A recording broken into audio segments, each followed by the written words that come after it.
ओम वैष्णवे नमः। गुरुवार को बृहस्पति देव की पूजा करने से धन, विद्या, मान, सम्मान, प्रतिष्ठा और कई अन्य मनोवांछित फल की प्राप्ति होती है। धार्मिक ग्रंथों के अनुसार गुरुवार को भगवान बृहस्पति की पूजा का विधान है। गुरुवार के दिन व्रत और व्रत कथा सुनने से घर परिवार में सुख समृद्धि बनी रहती है। तो आइए जानते हैं गुरुवार व्रत कथा के बारे में। कथा के अनुसार प्राचीन काल की बात है। किसी राज्य में एक बड़ा ही प्रतापी और दानी राजा राज करता था।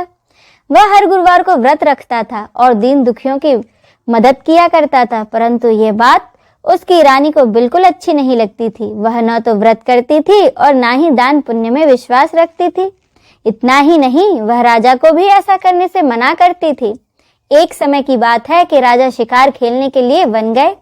घर पर रानी और उसकी दासी थी। उसी समय गुरु बृहस्पति देव साधु का रूप धारण कर राजा के दरवाजे पर भिक्षा मांगने आए। साधु ने जब रानी से भिक्षा मांगी तो वह कहने लगी, हे साधु महाराज, मैं तो इस दान और पुण्य से तंग आ गई हूँ। आप कोई ऐसा उपाय बताएं जिससे कि मेरा सारा धन नष्ट हो जाए और मैं आराम से रह सकूं। इतना सुनकर बृहस्पति देव ने कहा कि हे देवी, तुम तो बड़ी विचित्र हो। संतान और धन से भला कोई दुखी होता है? अगर अधिक धन है तो इसे शुभ कार्यों में लगाओ। कुंवारी कन्याओं का विवाह कराओ, विद्यालय और बाग बगीचे का निर्माण कराओ, जिससे तुम्हारे दोनों लोग सुधरें। परंतु साधु की इन बातों से रानी को बिल्कुल खुशी नहीं हुई। उसने कहा कि मुझे ऐसे धन की आवश्यकता नहीं है जिसे मैं दान में दूं और जिसे संभालने में मेरा सारा समय नष्ट हो जाए। तब साधु ने कहा, अगर तुम्हारी ऐसी ही इच्छा है तो मैं जो बताता हूँ तुम वैसा ही करना। गुरुवार के दिन तुम अपने घर को गोबर से लीपना, अपने बालों को पीली मिट्टी से धोना, राजा से हजामत बनाने को कहना, भोजन में मांस मदिरा का प्रयोग करना, कपड़े धोबी के यहाँ धुलने देना। इस प्रकार 7 बृहस्पतिवार करने से तुम्हारा समस्त धन नष्ट हो जाएगा। इतना कहकर साधु के रूप में आए बृहस्पति देव वहां से अंतर्धान हो गए। साधु के कहे अनुसार रानी को केवल 3 ही बृहस्पतिवार बीते थे कि उसकी समस्त धन संपत्ति नष्ट हो गई। तब एक दिन राजा रानी से बोला कि रानी, तुम यहीं रहो, मैं दूसरे देश जाता हूँ, क्योंकि यहाँ पर सभी लोग मुझे जानते हैं, इसीलिए मैं कोई छोटा काम नहीं कर सकता। ऐसा कहकर राजा दूसरे देश चला गया। वहां वह जंगल से लकड़ी काट कर लाता और शहर में जाकर बेचता। इस तरह वह अपना जीवन व्यतीत करने लगा। इधर राजा के परदेश जाते ही रानी और दासी दुखी रहने लगी। एक बार जब रानी और उसकी दासी को 7 दिन तक बिना भोजन के रहना पड़ा तो रानी ने अपनी दासी से कहा कि दासी, पास ही के नगर में मेरी बहन रहती है, वह बड़ी धनवान है, तू उसके पास जा और कुछ ले आ ताकि थोड़ी बहुत गुजर बसर हो जाए। दासी रानी की बहन के पास गई। उस दिन गुरुवार था और रानी की बहन उस समय बृहस्पतिवार व्रत कथा सुन रही थी। दासी ने रानी की बहन को अपनी रानी का संदेशा सुनाया, लेकिन रानी की बड़ी बहन ने कोई उत्तर नहीं दिया। जब दासी को रानी की बहन से कोई उत्तर नहीं मिला तो वह बड़ी दुखी हुई और उसे क्रोध भी आया। दासी ने वापस आकर रानी को सारी बात बता दी। ये सब सुन रानी ने अपने भाग्य को कोसा। उधर रानी की बहन ने सोचा कि मेरी बहन की दासी आई थी, परंतु मैंने उससे कुछ नहीं कहा, इससे वह बड़ी दुखी हुई होगी। कथा सुनकर और पूजा समाप्त करके वह अपनी बहन के घर आई और कहने लगी कि बहन, मैं बृहस्पतिवार का व्रत कर रही थी, तुम्हारी दासी मेरे घर आई थी, परंतु जब तक कथा पूरी नहीं होती तब तक ना तो उठते हैं ना ही कुछ बोलते हैं, इसीलिए मैं नहीं बोली। बताओ दासी, क्यों आई थी? रानी बोली, बहन, तुमसे क्या छुपाऊं, हमारे घर में खाने तक को अनाज नहीं है। ऐसा कहते कहते रानी की आंखें भर आईं। उसने दासी समेत पिछले 7 दिनों से भूखे रहने की पूरी बात अपनी बहन को बता दी। रानी की बहन बोली, देखो बहन, भगवान बृहस्पति देव सबकी मनोकामनाओं को पूरा करते हैं। देखो, शायद तुम्हारे घर में कहीं अनाज रखा हो। पहले तो रानी को विश्वास नहीं हुआ, पर बहन के आग्रह करने पर उसने अपनी दासी को अंदर भेजा तो उसे सचमुच अनाज से भरा एक घड़ा मिला। यह देखकर दासी बड़ी हैरान हुई। दासी रानी से कहने लगी कि रानी, जब हमको भोजन नहीं मिलता था तो हम व्रत ही तो करते थे, इसीलिए क्यों ना इनसे व्रत और कथा की पूरी विधि पूछ ली जाए ताकि हम भी व्रत कर सकें। तब रानी ने अपनी बहन से बृहस्पतिवार व्रत के बारे में पूछा। उसकी बहन ने बताया, बृहस्पतिवार के व्रत में चने की दाल और गुड़ केले की जड़ में अर्पित करें तथा दीपक जलाएं। व्रत कथा सुने और पीला भोजन ही करें। इससे बृहस्पति देव और भगवान विष्णु दोनों ही प्रसन्न होते हैं। व्रत और पूजा की विधि बताकर रानी की बहन अपने घर लौट गई। 7 दिन के बाद जब गुरुवार आया तो रानी और दासी ने व्रत रखा। वह घुड़साल में जाकर चना और गुड़ ले आई, फिर उससे केले की जड़ तथा भगवान विष्णु की पूजा की। अब पीले भोजन की चिंता को लेकर दोनों बड़ी दुखी हुई, क्योंकि उन्होंने व्रत तो रखा था, इसीलिए बृहस्पति देव उनसे प्रसन्न थे। वह एक साधारण व्यक्ति का रूप धारण कर 2 थालों में पीला भोजन दासी को दे गए। भोजन पाकर दासी बड़ी प्रसन्न हुई और फिर रानी के साथ मिलकर भोजन ग्रहण किया। उसके बाद दासी और रानी हर गुरुवार को व्रत और पूजा करने लगी। बृहस्पति देव की कृपा से उनके पास फिर से धन संपत्ति आ गई, परंतु रानी फिर से पहले की तरह आलस्य करने लगी। तब दासी बोली, देखो रानी, तुम पहले भी इसी प्रकार आलस्य करती थी। तुम्हें धन रखने में कष्ट होता था, इस कारण सभी धन नष्ट हो गया, और अब जब बृहस्पति देव की कृपा से हमें पुनः धन प्राप्त हुआ है तो तुम फिर से आलस्य करने लगे। रानी को समझाते हुए दासी कहती है कि बड़ी मुसीबतों के बाद तो हमने ये धन पाया है, इसीलिए हमें दान पुण्य करना चाहिए, भूखों को भोजन कराना चाहिए, धन को शुभ कार्यों में खर्चना चाहिए। इससे तुम्हारे कुल का यश बढ़ेगा, स्वर्ग की प्राप्ति होगी और पितृ प्रसन्न होंगे। दासी की बात मानकर रानी अपना धन शुभ कार्यों में खर्चने लगी, जिससे कि पूरे नगर में उसका यश फैलने लगा। एक दिन राजा दुखी होकर जंगल में एक पेड़ के नीचे आसन जमाकर बैठ गया। वह अपनी दशा को याद करके व्याकुल होने लगा। बृहस्पतिवार का दिन था। एकाएक राजा ने देखा कि उस निर्जन वन में एक साधु प्रकट हुए। वह साधु वेश में आए कोई और नहीं, बृहस्पति देव थे। लकड़हारे के सामने आकर बोले कि लकड़हारे, इस सुनसान जंगल में तुम चिंता मग्न क्यों बैठे हो? लकड़हारे ने दोनों हाथ जोड़कर प्रणाम किया और उत्तर दिया कि महात्मा जी, आप सब कुछ जानते हैं, मैं क्या कहूँ। यह कहकर राजा रोने लगा और साधु को अपनी आत्मकथा सुनाई। साधु वेश में आए बृहस्पति देव ने कहा, तुम्हारी स्त्री ने बृहस्पति के दिन बृहस्पति भगवान का निरादर किया था, जिसके कारण रुष्ट होकर उन्होंने तुम्हारी यह दशा कर दी। अब तुम चिंता को दूर करके मेरे कहने पर चलो, तुम्हारे सब कष्ट दूर हो जाएंगे और भगवान पहले से भी अधिक तुम्हें धन संपत्ति देंगे। तुम बृहस्पति के दिन कथा किया करो, 2 पैसे के चने मुनक्का लाकर उसका प्रसाद बनाओ और शुद्ध जल से लोटे में शक्कर मिलाकर अमृत तैयार करो। कथा के बाद अपने सारे परिवार और सुनने वाले प्रेमियों में अमृत व प्रसाद बांटकर दूध भी ग्रहण करो। ऐसा करने से भगवान तुम्हारी सभी मनोकामनाओं को पूरा करेंगे। साधु के ऐसे वचन सुनकर लकड़हारा बोला कि हे भगवान, मुझे लकड़ी बेचकर इतना पैसा नहीं मिलता कि जिससे मैं भोजन के उपरांत कुछ बचा सकूं। मैंने रात में अपनी स्त्री को व्याकुल देखा है, मेरे पास कुछ पैसे भी नहीं जिससे कि मैं उसकी खबर मंगा सकूं। साधु ने कहा कि लकड़हारे, तुम किसी बात की चिंता मत करो। बृहस्पति के दिन तुम रोजाना की तरह लकड़ियां लेकर शहर जाओ, तुमको रोज से दुगना धन प्राप्त होगा, जिससे तुम भली भांति भोजन कर लोगे तथा बृहस्पति देव की पूजा का सामान भी आ जाएगा। इतना कहकर वह साधु अंतर्धान हो गए। धीरे धीरे समय व्यतीत होने पर फिर से बृहस्पतिवार का दिन आया। लकड़हारा जंगल से लकड़ी काटकर शहर में बेचने गया। उसे उस दिन लकड़ियों का दाम अधिक मिला। राजा ने चना गुड़ आदि लेकर गुरुवार का व्रत किया। उस दिन से उसके सभी कष्ट दूर हो गए। परंतु जब दोबारा गुरुवार आया तो बृहस्पतिवार का व्रत राजा करना भूल गया। इस कारण बृहस्पति भगवान नाराज हो गए। उस दिन उस नगर के राजा ने विशाल यज्ञ का आयोजन किया था तथा शहर में यह घोषणा करा दी कि कोई भी मनुष्य अपने घर में भोजन न बनाए, न आग जलाए, समस्त जनता मेरे यहाँ आकर भोजन करे। इस आज्ञा को जो न मानेगा उसे फांसी की सजा दी जाएगी। इस तरह की घोषणा संपूर्ण नगर में करवा दी गई। राजा की आज्ञा के अनुसार शहर के सभी लोग भोजन करने गए, लेकिन लकड़हारा कुछ देर से पहुंचा, इसीलिए राजा उसको अपने साथ अपने घर ले गए और अपने घर जाकर उसे भोजन करा रहे थे। तो रानी की दृष्टि उस खुंटी पर पड़ी जिस पर कि उसका हार लटका हुआ था, पर वह हार वहां दिखाई नहीं दिया। रानी ने निश्चय किया कि मेरा हार इसी मनुष्य ने चुरा लिया है। उसी समय सिपाहियों को बुलाकर उस लकड़हारे को जेल में बंद करवा दिया गया। जब लकड़हारा कारागार में पड़ गया और बहुत दुखी होकर विचार करने लगा कि न जाने मेरे कौन से पूर्व जन्म के कर्म से मुझे यह दुख प्राप्त हुआ है, और उसी साधु को याद करने लगा जो कि जंगल में मिला था। उसी समय तत्काल बृहस्पति देव साधु के रूप में प्रकट हुए और उसकी दशा को कहने लगे, अरे मूर्ख, तूने बृहस्पति देव की कथा नहीं करी, इस कारण तुझे यह दुख प्राप्त हुआ है।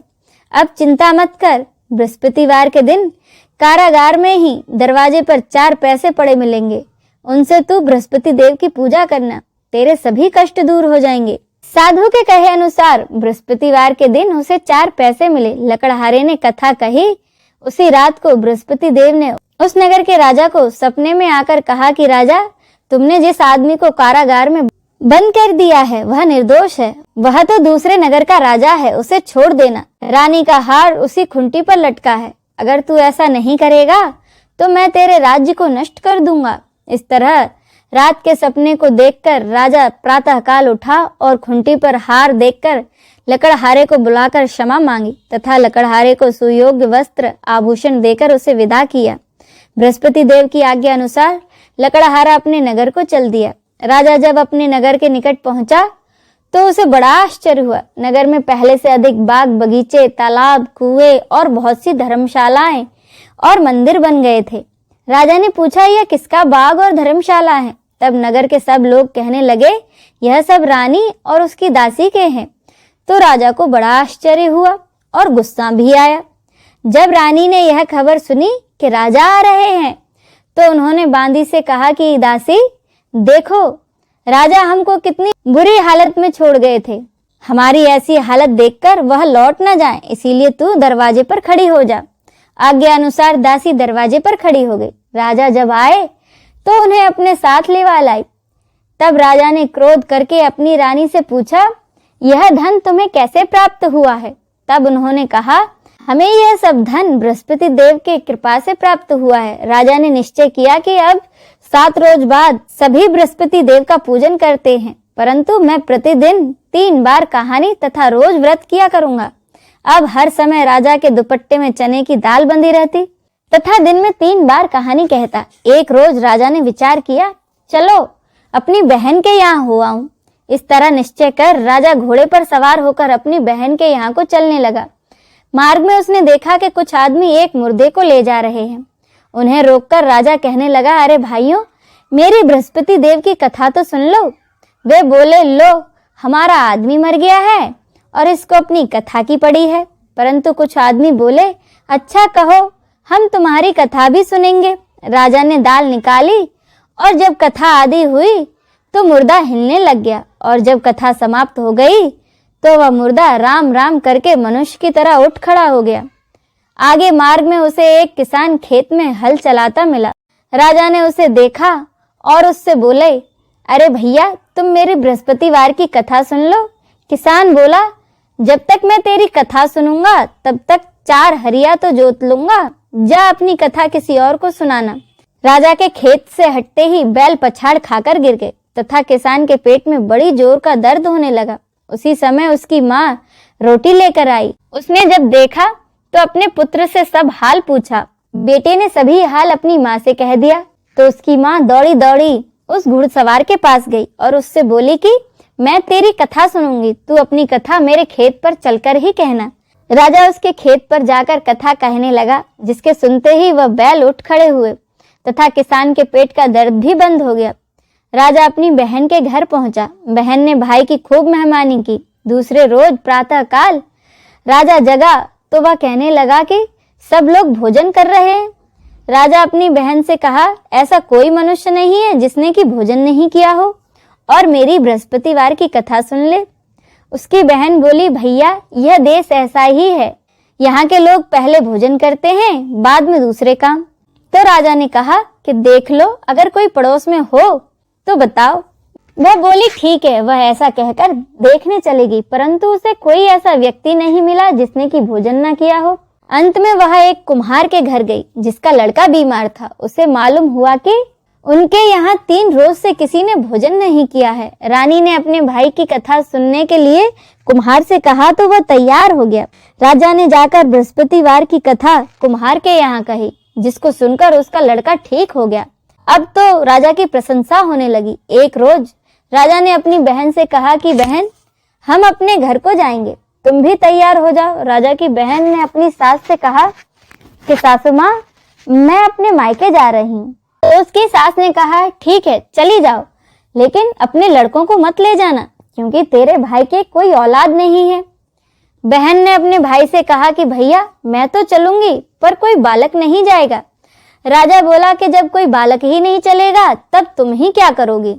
बड़े दुखी मन से राजा अपने नगर को लौट आया और सारी बातें अपनी रानी को बताई। रानी बृहस्पति देव से प्रार्थना करने लगी और कहने लगी कि हे बृहस्पति देव, हमें आपने सब कुछ दिया है, हमें एक औलाद भी अवश्य दें। उसी रात को बृहस्पति देव ने राजा को सपने में कहा कि राजा उठ, सभी सोच त्याग दे, तेरी रानी गर्भ से है। राजा यह बात सुनकर बड़ा खुश हुआ। 9वें महीने में रानी के गर्भ से एक सुंदर पुत्र पैदा हुआ। तब राजा बोला कि रानी, स्त्री बिना भोजन करे रह सकती है, पर बिना कहे नहीं। जब मेरी बहन यहाँ आए तो तुम उससे कुछ मत कहना। रानी ने कहा, ठीक है। जब राजा की बहन ने यह शुभ समाचार सुना तो वह बहुत खुश हुई और बधाई लेकर अपने भाई के घर आ गई। तब रानी ने कहा, जब भाई लेने गया था तब तो नहीं आई और अब दौड़ी दौड़ी चली आई। राजा की बहन बोली, भाभी मैं इस प्रकार न कहती तो तुम्हें औलाद कैसे मिलती। बृहस्पति देव ऐसे ही हैं, जैसे जिसके मन में कामनाएं हैं सभी को पूर्ण करते हैं। जो व्यक्ति सद्भावना पूर्वक बृहस्पतिवार का व्रत करता है एवं कथा पढ़ता और सुनाता है, बृहस्पति देव उसकी सभी मनोकामनाएं पूरी करते हैं। बोलो बृहस्पति देव की जय। अब सुने बृहस्पति देव की आरती। ओम जय बृहस्पति देवा, ओम जय बृहस्पति देवा, छिन्न छिन्न भोग लगाऊं, छिन्न छिन्न भोग लगाऊं, कदली फल मेवा। ओम जय बृहस्पति देवा, तुम पूर्ण परमात्मा, तुम अंतर्यामी, स्वामी तुम अंतर्यामी, जगत पिता जगदीश्वर, जगत पिता जगदीश्वर, तुम सबके स्वामी। ओम जय बृहस्पति देवा, चरणामृत निज निर्मल, सब पातक हरता, स्वामी सब पातक हरता, सकल मनोरथ दायक, सकल मनोरथ दायक, कृपा करो भरता। ओम जय बृहस्पति देवा, तन मन धन अर्पण कर, जो जन शरण पड़े, स्वामी जो जन शरण पड़े, प्रभु प्रकट तब होकर, प्रभु प्रकट तब होकर, आकर द्वार खड़े। ओम जय बृहस्पति देवा, दीन दयाल दयानिधि, भक्तन हितकारी, स्वामी भक्तन हितकारी, पाप दोष सब हरता, पाप दोष सब हरता, भवबंधन हारी। ओम जय बृहस्पति देवा, सकल मनोरथ दायक, सब संशय हारो, स्वामी सब संशय हारो, विषय विकार मिटाओ, विषय विकार मिटाओ,